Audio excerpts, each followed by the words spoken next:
This is the Situation Room, the only way to start your day. He's here with us this morning. Good morning, Dr. Morning to you. Karibu sana. Sydney Joroge is also here this morning. He's living with type 1 diabetes. Good morning, Sydney. Good morning. How are you? I'm good. How are you? Very well, thank you.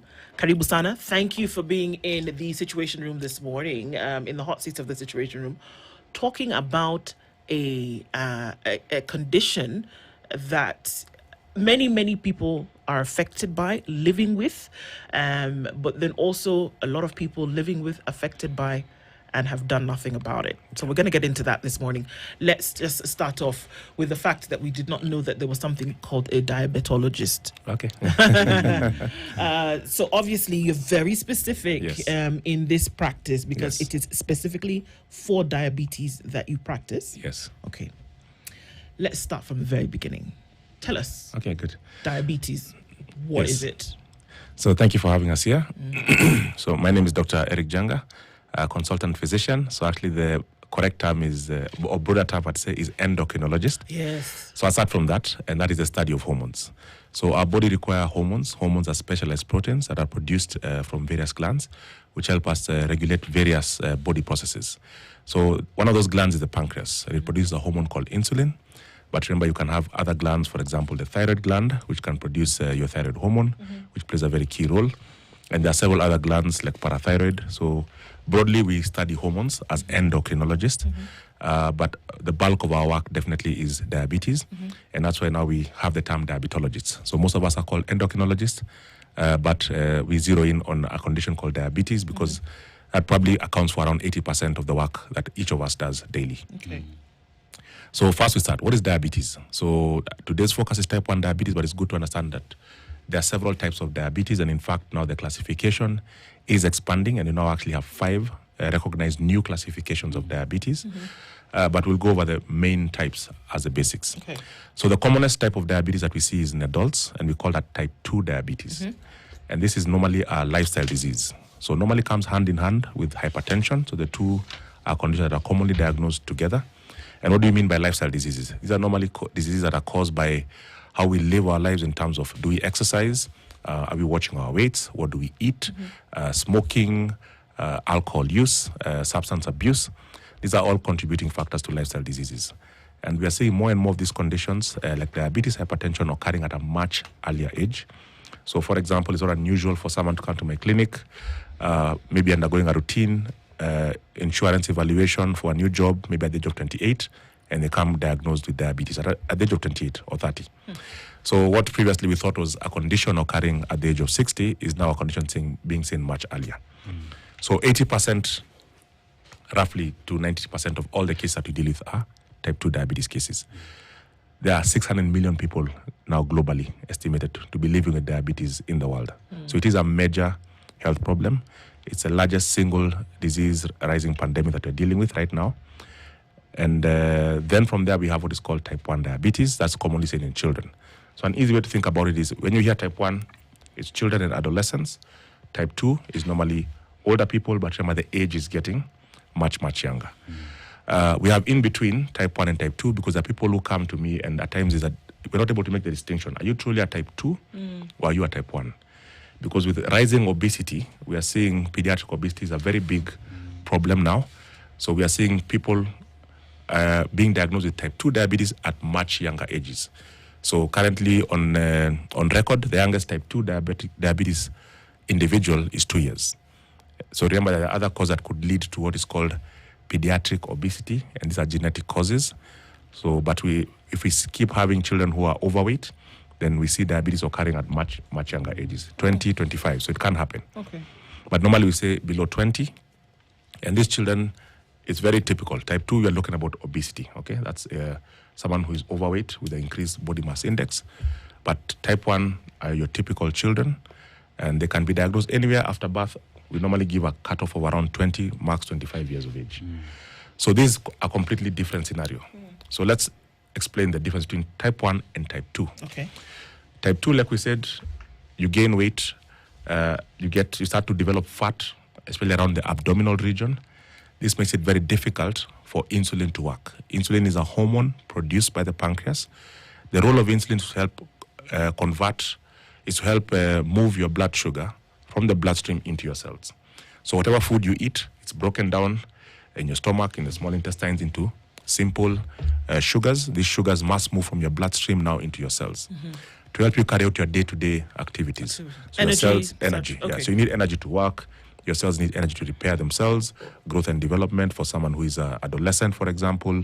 So muscles for them to be able to perform their activities, coordination. So that's what insulin does. So it binds onto a cell, a receptor on the cell, then it causes some gates to open up into the cell, and sugar can now move from the bloodstream into the cell, helping that cell have energy for all its day-to-day processes. So when you have fat tissue acts as a blockade of sorts. It's the same analogy. Insulin, we think of it as a key. So the cell is a room that you're sitting in, for example. Okay. You have a door. So for us to get into this particular room, we require to use a key to open the door through the keyhole, then we can all get in. That's what insulin does. So what fat tissue does, it acts, think about sticking a chewing gum on the keyhole, and you completely occlude that entry for the key into the keyhole. That's what fat tissue does. It makes it very difficult for insulin to work, and that's what we call insulin resistance. All right. And that's what happens in type 2 diabetes. So central fat blocks the entry of sugar into the cells because it interferes or affects the action of insulin. Okay.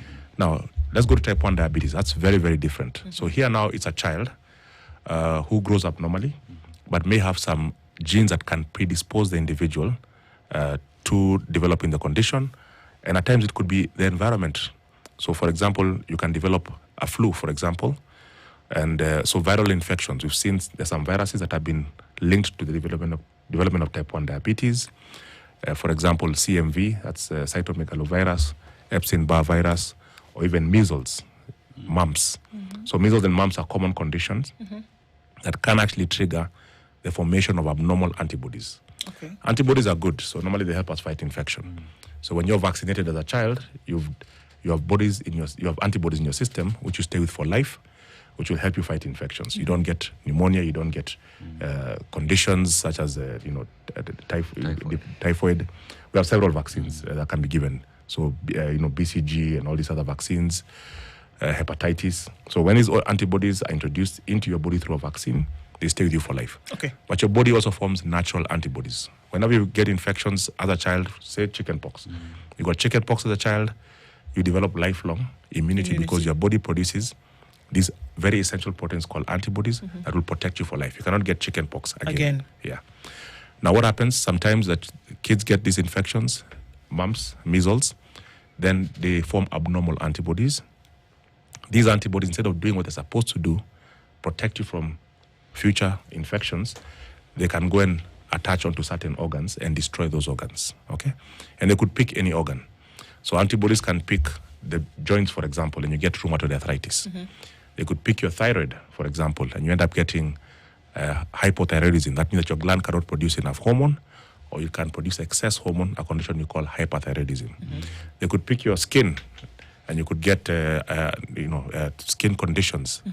So you have conditions like lupus, for example. Okay. Which lupus now can affect the skin, can affect the joints, and can affect literally any organ in your body. And these are all triggered by antibodies.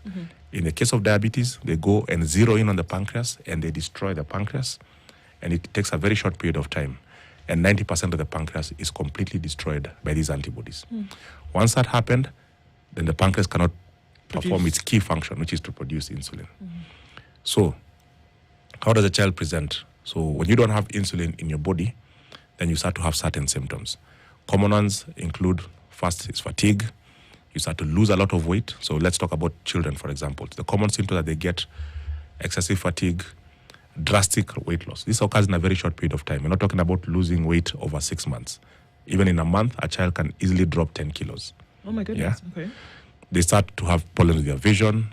They start, if they are not wetting their bed before, all of a sudden a child at 12, 14 starts to wet the bed. Very frequent urination. So it affects their school because every 10, 15 minutes they tell the teacher, could I please go to the loo? Performance starts to drop. When a child was top of the class, all of a sudden, because it causes mental fatigue, it causes fatigue as well as mental slowing. Okay. So a child is very tired, cannot do his homework up to 9 p.m. You find he's falling asleep in the class. Mental fog, slowing down of brain activities, so they cannot concentrate as much as well as they could concentrate before. They can't see the blackboard well now. So you start to notice a decline in their performance. If they have any wounds, poor wound healing, very frequent colds, frequent urinary tract infections are some of the common things that we see. Okay, so they're not born. You're not born with this condition. You're not born with the condition. You're not born with the condition. Yeah. But because we see the destruction to the pancreas over time, then you cannot produce this much needed insulin. Yes. And so with the destruction over time that's why a child will be fine. Yes. But then as they grow older, we start to see some of these things. Yes, and then we're talking about a very short period of time. All right. So that's why type 1 diabetes is a dramatic disease, and usually it's not. The mother will actually come and tell you this is what has happened to my child. Okay. So as compared to type 2 happens over several years. You can actually walk around for 5 years with a blood sugar that is high and not have any symptom. So for type 2, that's why they're called silent killers. Hypertension, diabetes are silent killers. They develop slowly over time, over several years before they manifest. By the time they manifest, you've already lost 50% of your pancreas in type 2. Okay? And that's why we advocate for early screening for all people. I'd say anyone above 20 should get their blood sugar, blood pressure checked twice a year. For children, this destruction occurs very, very quickly. Like I'm saying, they have that episode of mumps, measles, and that's why the highest prevalence of type 1 diabetes is commonly seen in countries that experience long winters. So the Scandinavian countries, if you look at Finland, Norway, they are the highest prevalence countries. And they see that there's a correlation between long winters and development of type 1. Okay. So when this destruction happens, it's very quick, and that's why we tend to have these symptoms being quite dramatic. And it's very important for people to recognize if a child is developing these symptoms. Key ones, like we said, like weight loss, excessive urination, frequent infections, visual blurring, excessive fatigue, bedwetting, then that should prompt them to get their blood sugar checked. Yes. Okay. So for you, Sydney, Yes. tell us how you started to feel, and how old are you now, if you don't mind telling us? Right now I'm 24 years old. Okay. So give us a little bit of what you started to experience and at what age. Okay, so I was diagnosed when I was 12 years old. First symptoms that I had, just as Dr. said, there was frequent urination, loss of weight, the fatigue. Frequent was how frequent urination? Like in a night, twice. So like from head to toe, your whole bed, and it was on a daily basis. And you don't know what's causing it. So, and then the fatigue. So it was very hard to concentrate during class time. Constantly tired, the loss of weight. So we just went for a checkup, the blood sugar checkup, and that's when we discovered that it was high. Actually, when they tested, the machine didn't even record. It just wrote HI. It should measure.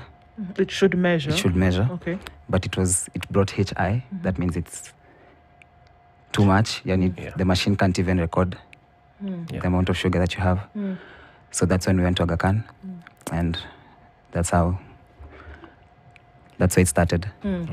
At 12 years. So I just want to, it's very important what he said, that the machine could not record. So I think maybe an important point for us to start is, what is a normal sugar? So let's start with that first. So if you, let's say I had dinner at 8 o'clock last night, I wake up in the morning, every person, regardless of age, their sugar should be less than 5.5. So very important figure, 5.5 when I wake up in the morning. So we say 3.5 to 5.5, 3.5 up to 5.5 is a normal sugar. Anything above 5.5, then we get concerned. So the first thing, we have between 5.6, this fasting sugar, you've not eaten for 12 hours. So between 5.6 up to 6.9, we call that pre-diabetes, okay? So if you look at the morning sugar.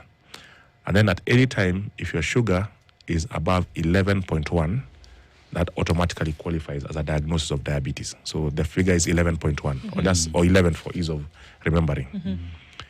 Now, when you eat any meal and after 2 hours you check your sugar, the normal sugar is between 4 to 8. Okay. So if you've had a meal, breakfast, lunch, after 2 hours you record a sugar above 8, then that's a point of concern.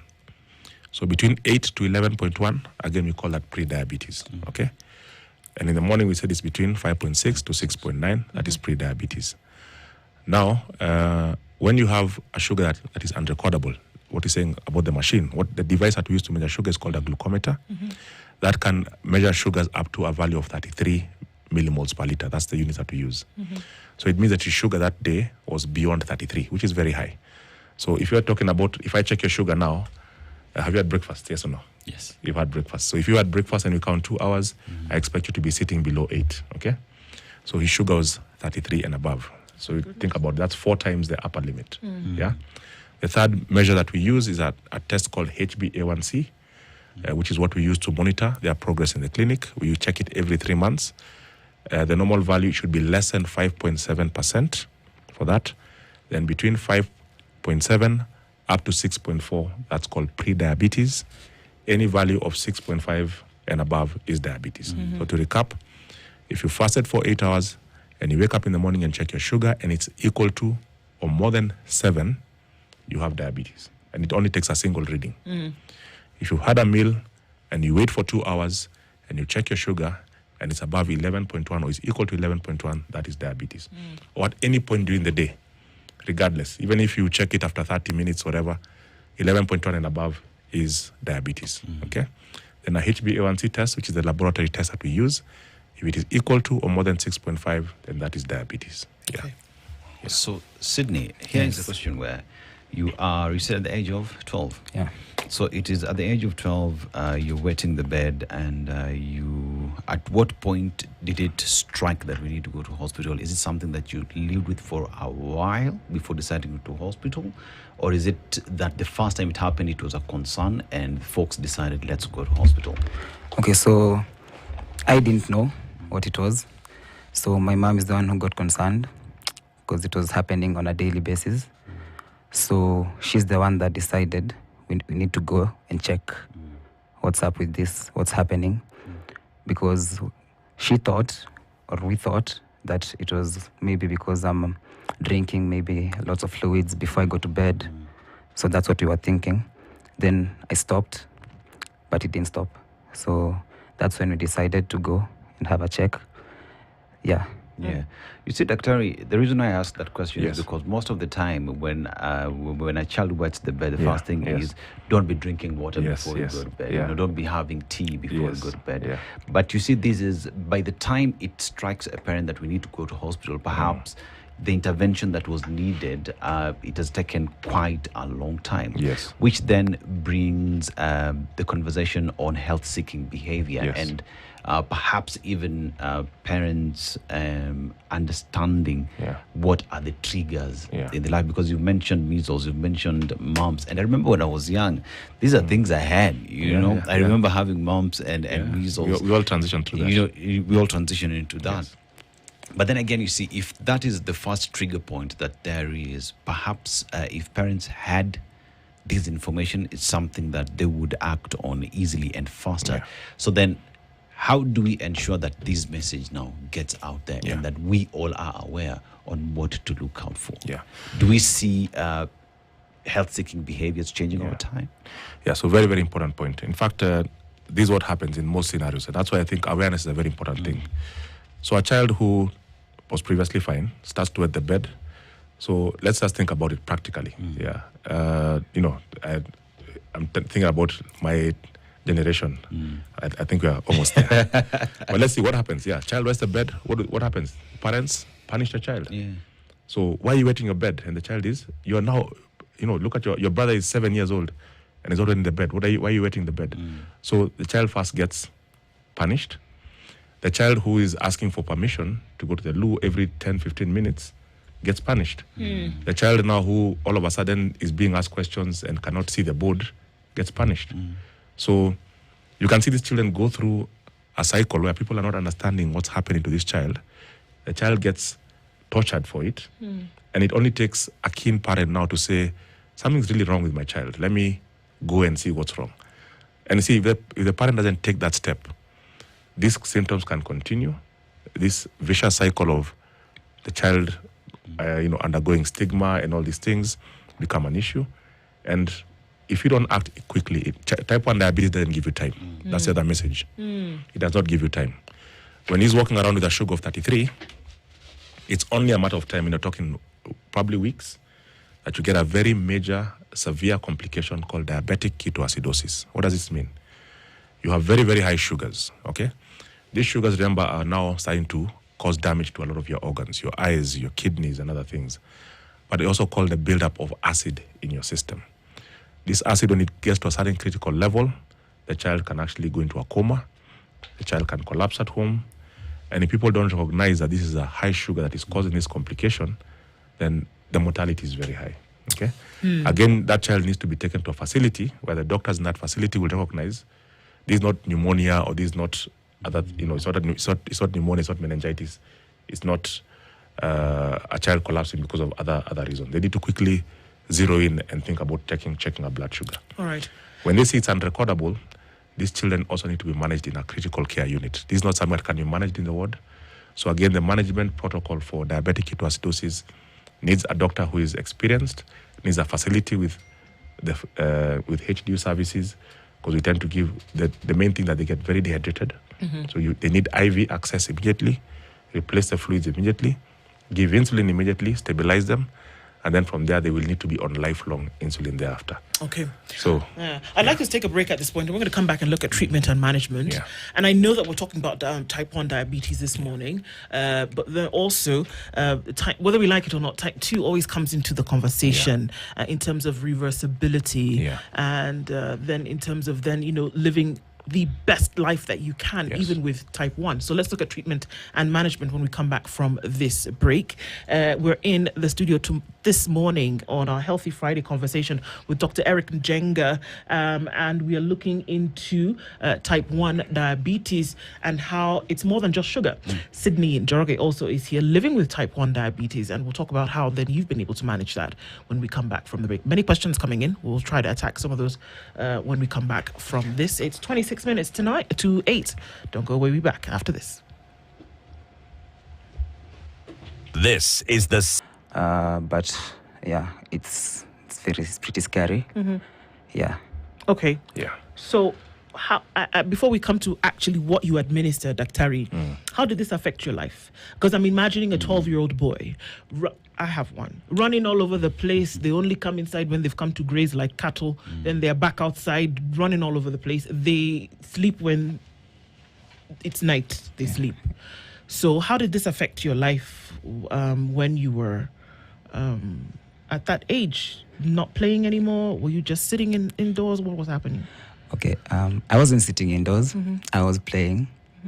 It's just that I was already tired. Even before you started? Yeah, even before it started. So it's like I was forcing myself afterwards, forcing myself to go out play because I was really tired. But then you have that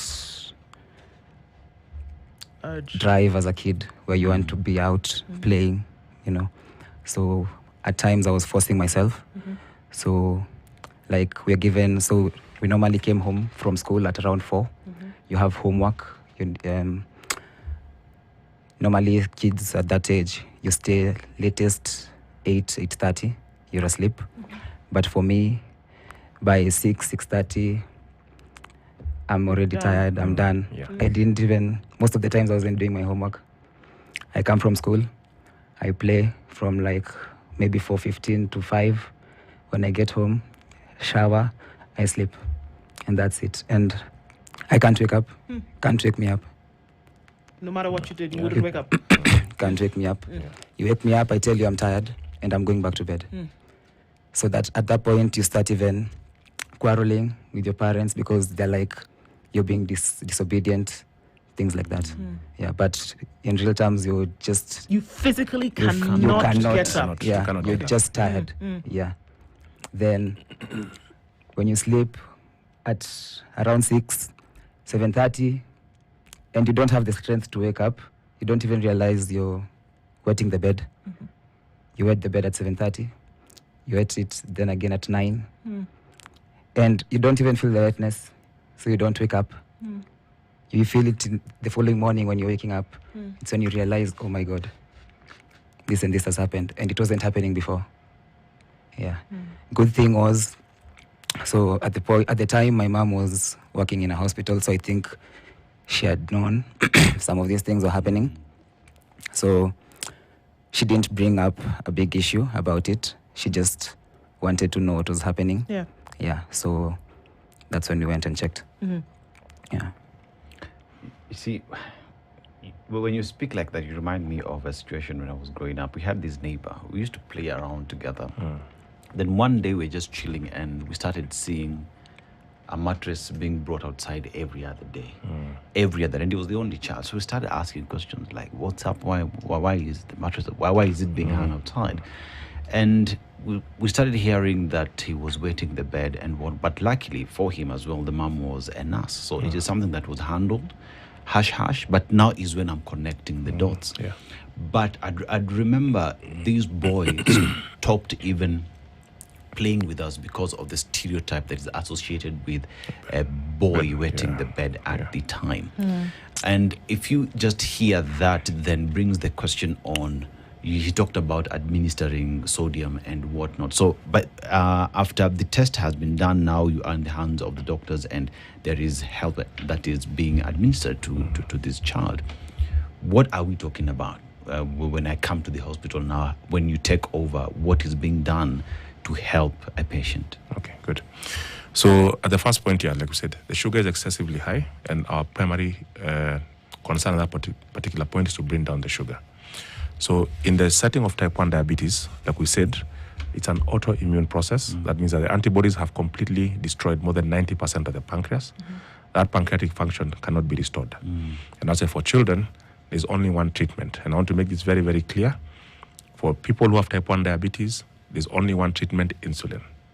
Children cannot use tablets, okay? That's another big misconception. And again, there's also a common thing that we asked, can type 1 become type 2? There's no interchange between the two types of diabetes. If you're type 1, it's purely type 1, because the mechanism, as I've explained, is completely different from type 2. So point of call, when we start, it's lifelong insulin.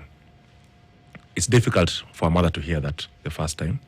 And that's why support for these children right from the beginning is very, very crucial. That mother needs support from the community, needs support from a social perspective, needs support in terms of mental health, because it's not an easy diagnosis to hear, and to be able to walk through this child's upbringing, Sydney becoming a teenager, adolescent, preteen, going to university. Sydney is now a graduate with a BBIT degree. It's possible.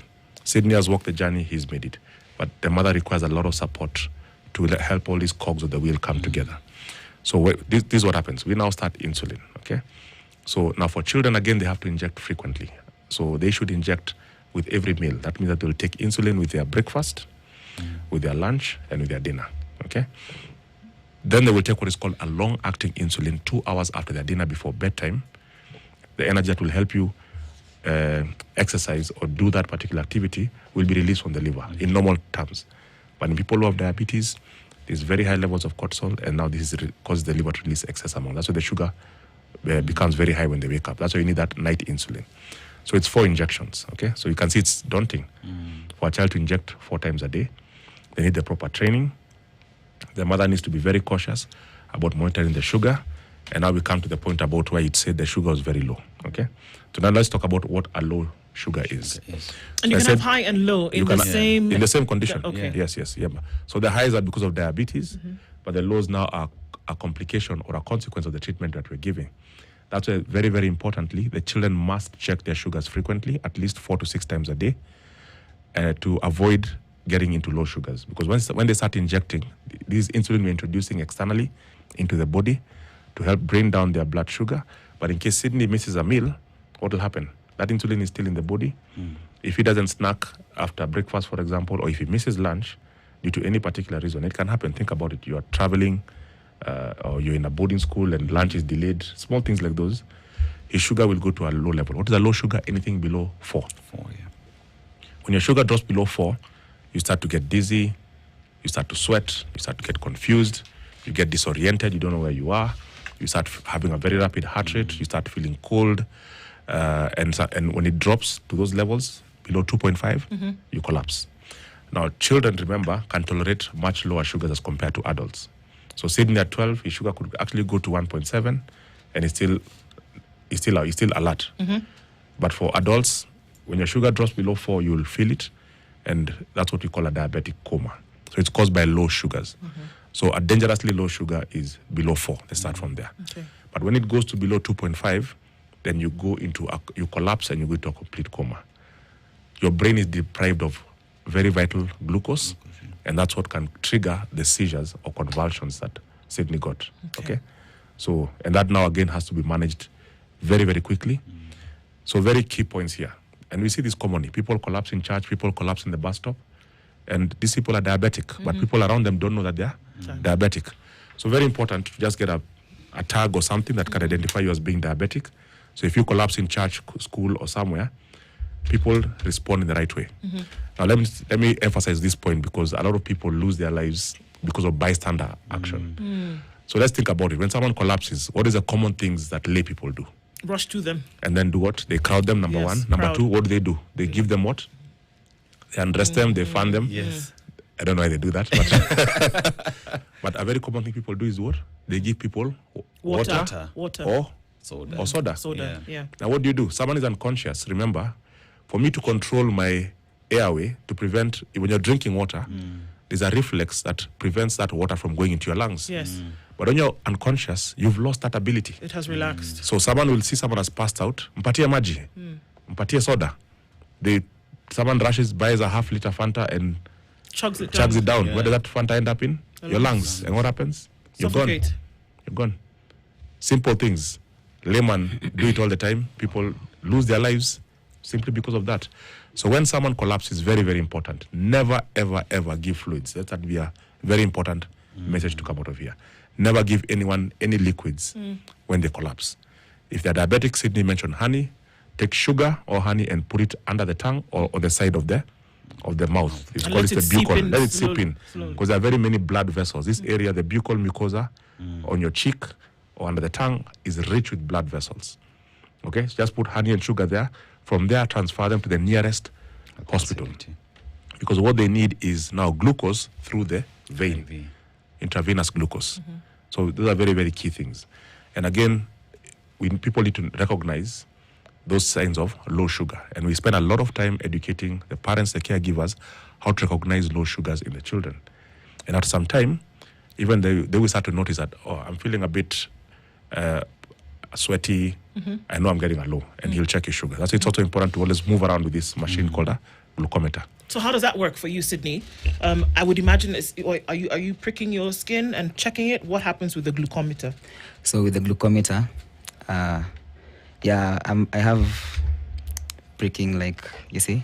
Do you have it here? Yeah, I have it here. So here it is. So Let's open it. this is what I use to check my blood sugar. It's called a glucometer. Yeah. So just as the doctor said, you have to check your sugars between 4 and 6 times a day. And like for me, so I need to check it before I eat and 2 hours after. That is after I've administered my insulin. That way you get a point where you know where your blood sugars are, so that maybe if you didn't calculate, or so there's something called carb counting.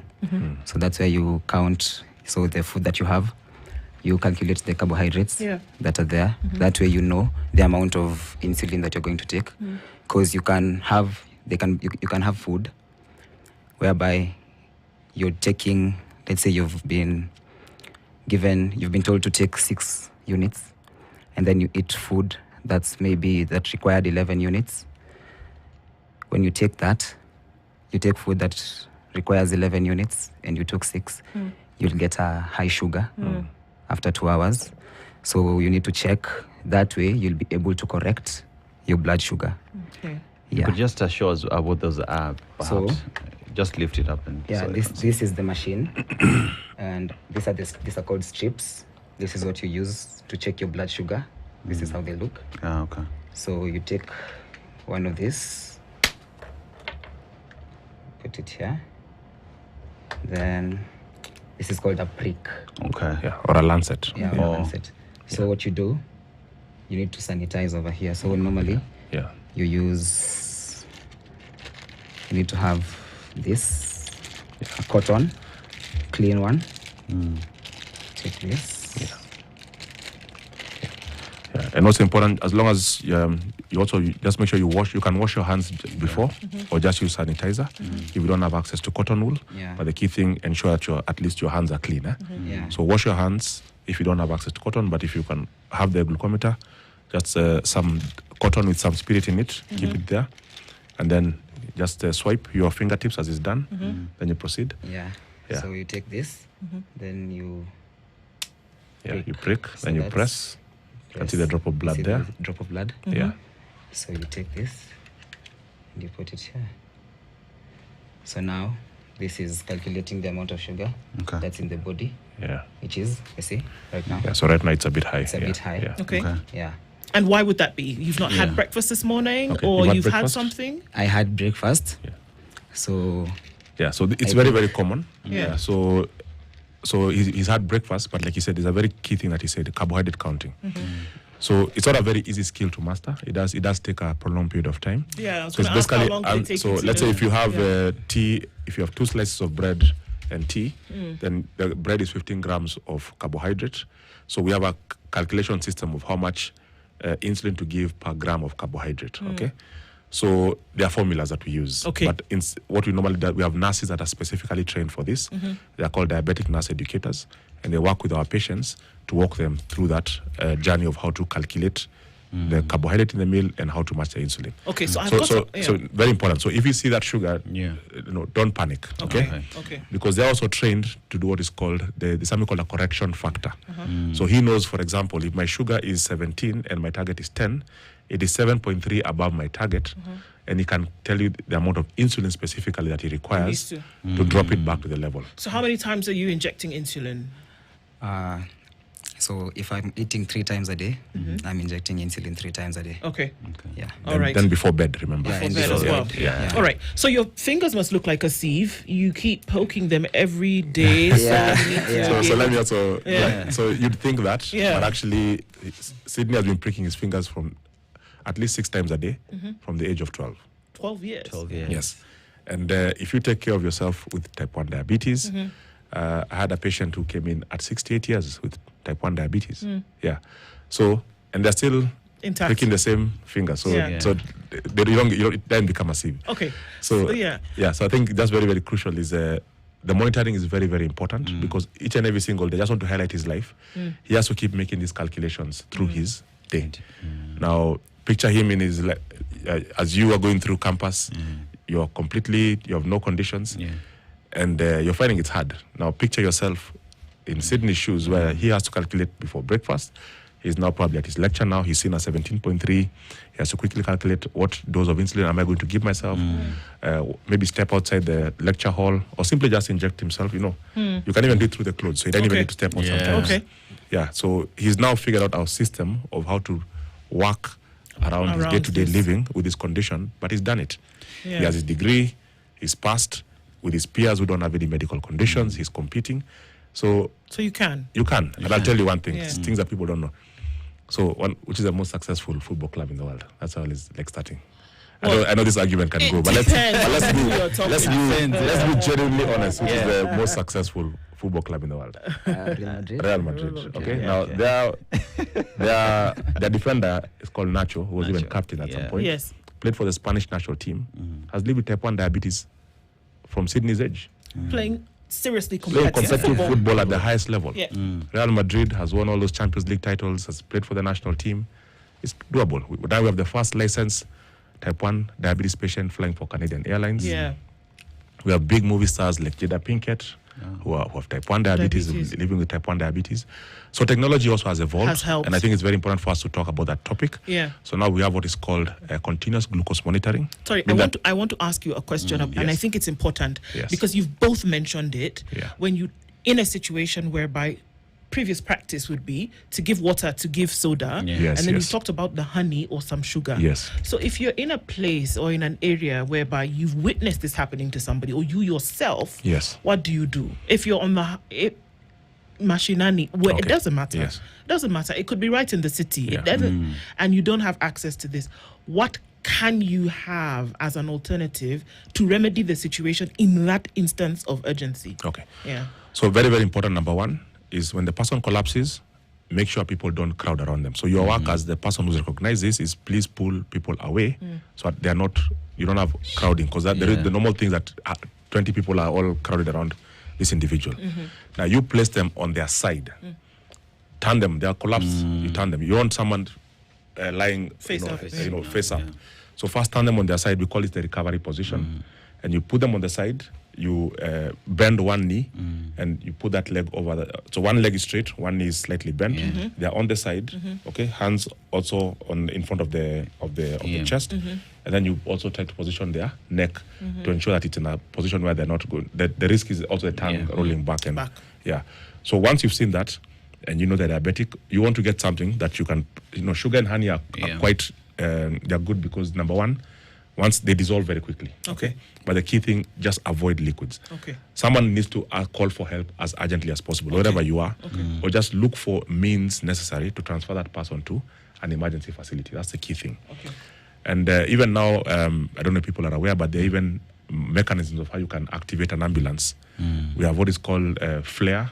It's a system that you can quickly call a number and it will tell you the nearest ambulance to this building is here. Yeah. And from there they can be rushed to the nearest facility. Okay. Yeah, but the key thing, I think the key take home, don't give any fluids. All right. But it's sugar, honey, a glucose tablet if it's available. So you basically want a form of sugar which can dissolve very quickly. That's the key aim there. Okay. Yeah. And most of because every time, especially whenever we do our thing, when you go for these field trips, I always try to carry around the glucose with me. Very important. Glucose Because tablets. because you never know when you need. But I just take it because I need the energy at some point, Yes, because I might lose having lunch and whatnot. Yes. But here's a situation where, this person has gone down. The recovery process is there. Now is a question of this is a lifetime Threatening situation. condition that you have to live with. You have to keep on injecting. But then again, you see, we are also interestingly living in a society where, first of all, we can pray it away. Okay. Mitishamba also works. And then there is also technology that we're talking about. Yeah. The internet is there telling you if you eat, I don't know what, it will reverse the situation. So just to break it down. Is this something that can be reversed? Because it's a question that has also been asked. Yes. Okay. So very, very important, and I'll reiterate. So type 1 diabetes is a lifelong condition, number one. Number two, the only treatment for type 1 diabetes is insulin. That means that you must inject insulin. And ideally, in the setting of type 1 diabetes, it is 4 times a day. They inject a specialized insulin called a short-acting insulin with their breakfast, lunch, and dinner, approximately 5 minutes before, if it's the newer types of insulins, or at least 15 minutes, if they're the older human type of insulins, what we call soluble insulin. Then they inject before they go to bed, and that's called a basal insulin or a long-acting insulin. That is for the rest of their lives. Type 1 diabetes is not a reversible condition, because if you go back to how type 1 diabetes comes about, remember it's a autoimmune process, so the pancreas was destroyed by the antibodies. That destruction is permanent. It cannot be reversed. Okay, that's why we need to keep doing the pancreas. So we are an adjunct to the pancreas. Now we are doing the job. The insulin is injecting is doing the job of what the pancreas is doing in your body. Your pancreas is fit, healthy, it's producing insulin. His was destroyed when he was 12. It cannot carry out the role of producing insulin. So very, very important. So there's no reversibility when it comes to type 1. Reversibility may be a topic in the setting of type 2, which probably you can look for as another interview just to talk about type 2, but it's a huge topic on its own. And then the key thing, lifelong monitoring. He has to use insulin for life. But now technology, what's new, what's available now in the market? We have what is called CGM, we call it continuous glucose monitoring. So these are device that you attach. We normally put it either on the shoulder here or on the abdomen.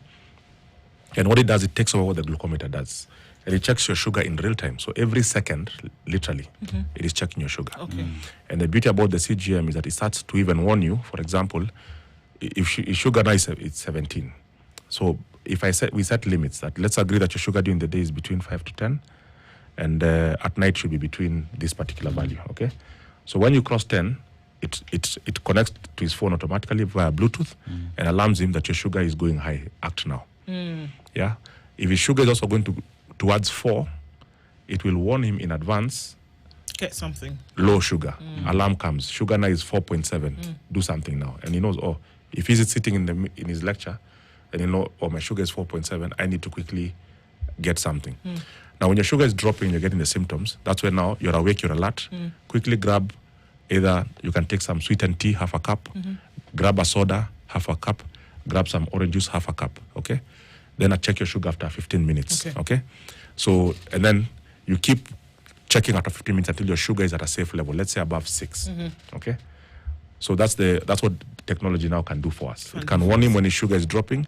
It can warn him when his sugar is above target, and now you can do the correction. Yeah. Now, these devices are available in Kenya, but they're not cheap. So on average, per month, it's going to cost you, you'll get a sensor. That sensor needs to be changed twice a month, and it will cost around 28,000 per month. So it's not cheap. It's not cheap. We also have what is called an insulin pump, which tries to, we call it an artificial pancreas. It tries to do what the pancreas does. So the cost is around 600,000 for a new pump, not affordable by many. Indeed. And per month, the pump supplies also will cost you around 40 to 50,000 a month. So again, out of reach. But I just want to end with this very, very key point. We're very blessed in this country that type 1 diabetes care is absolutely free. And we're even more blessed that the insulin that is used in the US and Europe is available to our children for free. For free. So the same insulin that would be used by Nacho Fernandez, playing for Real Madrid, biggest football club in the world, is available in Kenya through what is called the Changing Diabetes in Children Initiative. This is a program run by the Diabetes Management Information Center. We are in all the public facilities. Any child who has diabetes, please, I'm sending the word out there. We are currently supporting over 3,500 children. Through our projects, they get free insulin, free glucometers, free strips, free medical checkups, up to the age of 25, okay? That's amazing stuff. So, free of charge. Diabetes Management Information Center. We hold our walk. We just held our walk in July. And we also have a golf tournament that also we host every February. But the key thing, at least, we are very privileged. We actually have the highest survival rate in Africa. In Kenya. So Kenya is number 1. Yeah, in Africa. Because of this particular project that is funded by a company called Novo Nordisk and the Danish government. So we are very lucky that these things are for free in our country. It's a great note to end on, for sure. And that there's hope. And that's why we have these conversations, to then be able to look into solutions. And thank you for sharing all of this with us this morning. Like we said, that type 2 diabetes is a whole other conversation. But I'm glad we got to do this. And we're glad to see that you're at 24. And we're looking forward to 36, 48. And we keep going. Definitely. You know, Yes. Dr. Eric Njenga is a diabetologist. He's joined us this morning. Sydney Jeroge, fighting it and living it. Thank you so much, guys. And we'll have a conversation in the near future. But keep going at it. And thank you for being here this morning. Thank you so much. It's 8:04, but it's worth it. Good morning. Thank you. Thank you. This is the Situation Room, the only way to start your day.